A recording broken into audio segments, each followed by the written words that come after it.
اگر تم اپنی جانوں پہ ظلم کر بیٹھو تو میرے محبوب کی چوکھٹ پہ آ جاؤ.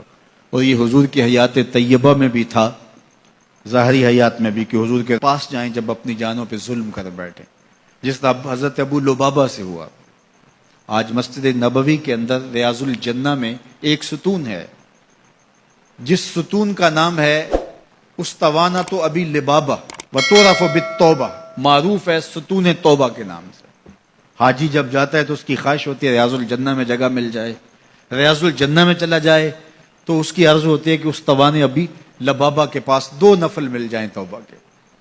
یہ حضور کے مصلے سے حجرہ عائشہ کے درمیان میں پڑتا ہے. ابو لبابہ سے ایک معاملہ ہو گیا، بنو قریظہ کو انہوں نے ایک راز بتا دی، اس طرح اشارہ کر کے جو کہ تمہاری گردن کاٹ دی جائے گی. یہ غزوہ احزاب کے بعد پھر خود ہی انہیں احساس ہوا کہ مجھ سے غلطی ہو گئی ہے، تو انہوں نے اپنے آپ کو ستون کے ساتھ بندھوا دیا اور کہا کہ جب تک میری توبہ نہیں ہوگی اتنی دیر تک یہیں بندہ رہوں گا.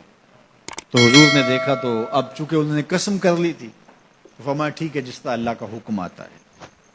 اور حضور جاتے ہیں آتے ہیں، رستے میں یہ ستون پڑتا ہے تو حضور کے دل سے ان کے لیے مغفرت کی دعائیں نکلتی کہ اللہ انہیں معاف کر دے.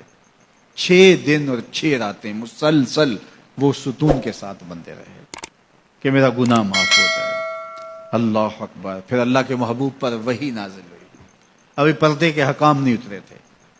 سیدہ ام سلمہ رضی اللہ تعالی عنہا نے کہا کہ حضور اگر اجازت ہو تو میں انہیں خوشخبری دے دوں. تو فرمایا ٹھیک ہے. تو وہ دروازے پر آئیں اور کہا کہ ابو لبابہ تمہاری توبہ قبول ہو. تو صحابہ دوڑے ان کی رسیاں کھولنے کے لیے. ابو لبابہ نے کہا خبردار کسی نے میری رسی کھولی، یہ رسیاں حضور اپنے ہاتھوں سے ہی کھول لیں گے. پھر فجر کی نماز کے وقت حضور تشریف لائے تو حضور نے رسیاں کھولیں. تو استوان ابی لبابہ کے نام سے اب بھی وہ ستون موجود ہے وہاں. جب ترکوں نے مسجد نبوی تعمیر کی تو اس مقام کے اوپر جو ہے وہ ستون بنایا، اور آج بھی جب حجاج زائرین جاتے ہیں تو وہ اس ستون کے پاس 2 نفل پڑھتے ہیں، اور وہاں 2 نفل پڑھ کے جب دعا مانگی جاتی ہے تو گناہ معاف کر دیے جاتے ہیں. یہ علامت ہے اس بات کی کہ صحابہ گناہ کر بیٹھتے تو حضور کے پاس آتے.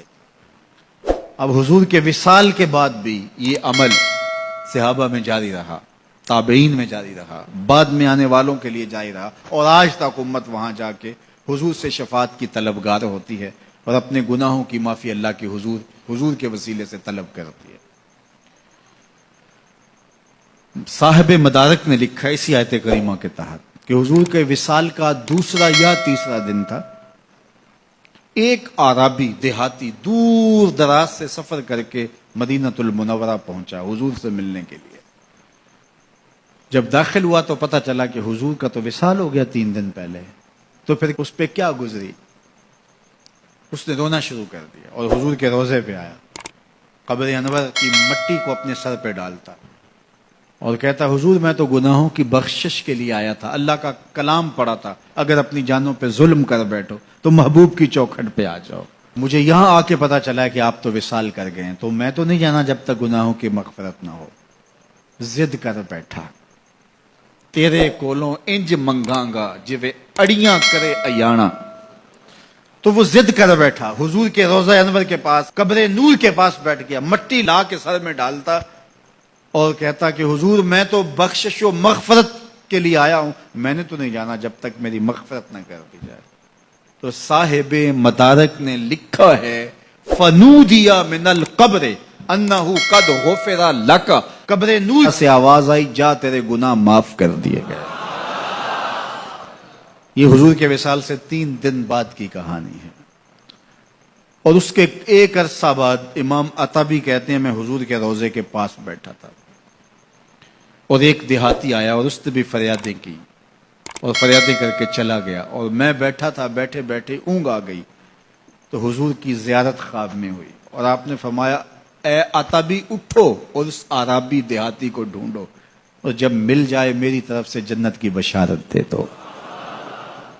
مجرم ہو تو منہ اشکوں سے دھوتے چلے آؤ، مجرم ہو تو منہ اشکوں سے دھوتے چلے آؤ، آؤ در تواب پہ روتے چلے آؤ.